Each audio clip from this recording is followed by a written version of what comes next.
পার্কে ঢুকতে গেলে এই গেট দিয়ে ঢুকতে হয় এবং টিকিট কাটতে হয়। আমি একটি টিকিট কেটে ফেললাম 100 টাকার বিনিময়ে। দেখেন আমার হাতে দেখতে পাচ্ছেন টিকিটটি। অবশেষে টিকিটটি গেটে দিয়ে আমি পার্কের ভিতরে প্রবেশ করলাম। Welcome to Bangla blog. Hello বন্ধুরা, আজকে আমি আপনাদেরকে দেখাবো চট্টগ্রামের এয়ারপোর্ট এলাকায় অবস্থিত বাটারফ্লাই পার্ক। তাই ভিডিওটি খুবই ইন্টারেস্টিং হতে চলেছে, তাই ভিডিওটি না টেনে ধৈর্য সহকারে সম্পূর্ণ দেখতে থাকুন। আশা করি আপনাদের ভালো লাগবে। আমি এখন ভিতরে ঢোকার পরে সামনের দিকে একটু এগোলার পরে দেখি সামনে এই রাস্তাটা ভীষণ সুন্দর। দেখেন এখানে শিকল দিয়ে গেট তৈরি করা হয়েছে, অসাধারণ। এখানে প্রজাপতি দেখা যাচ্ছে।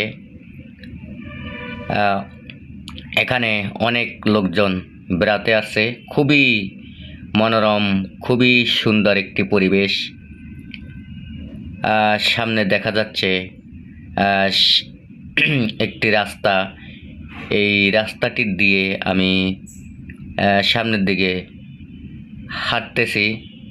দেখেন যত দূর আমার চোখ যাচ্ছে ততই আমি মুগ্ধ হচ্ছি এই পার্কের সৌন্দর্য দেখে। আপনাদের কাছে কেমন লাগছে এই পার্কটি অবশ্যই কমেন্টে জানাবেন।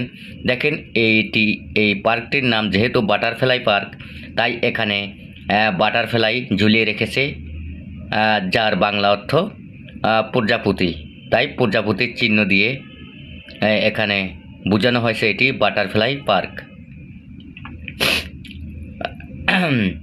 মাশাআল্লাহ, গাছগুলি খুবই সুন্দর এবং চারপাশটা খুবই সুন্দর করে ডেকোরেশন করা হয়েছে। এরকম নিত্য নতুন ভিডিও পেতে চাইলে অবশ্যই আমার ফেসবুক পেজটি ফলো করুন এবং ইউটিউব চ্যানেল থেকে দেখে থাকলে অবশ্যই চ্যানেলটি সাবস্ক্রাইব করুন। ভিডিওটি ভালো লাগলে লাইক, কমেন্ট, শেয়ার করতে ভুলবেন না। দেখেন সামনে একটি ভাল্লুক দেখা যাচ্ছে। না, এটা ভাল্লুক না, এটা বন মানুষের আকৃতি দেখা যাচ্ছে। দেখেন কত সুন্দর এই যে ডাইনোসর, এবং এখানে ব্যাঙ দিয়ে কত সুন্দর ডাইনোসরের ভাস্কর্য দেওয়া রয়েছে। আবার এখানে একটি উট পাখি মনে হয়, না এটা হলো এটা একটি পাখির ভাস্কর্য। এখানে একটি হাতির ভাস্কর্য মানে মূর্তি দেখা যাচ্ছে, কত সুন্দর। সবচেয়ে আকর্ষণীয় জিনিস হচ্ছে এই যে কৃত্রিম ঝর্ণা। দেখেন ঝর্ণাটি দেখতে খুবই অসাধারণ একটি। ঝর্ণার পাশে লেক। আবার এখানে দেখা যাচ্ছে লেকের ভিতরে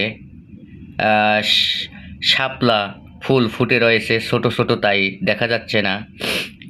লেকটাও মাশাআল্লাহ দারুণ। আজকে এই পর্যন্তই। ভালো থাকবেন, সুস্থ থাকবেন। আল্লাহ হাফেজ।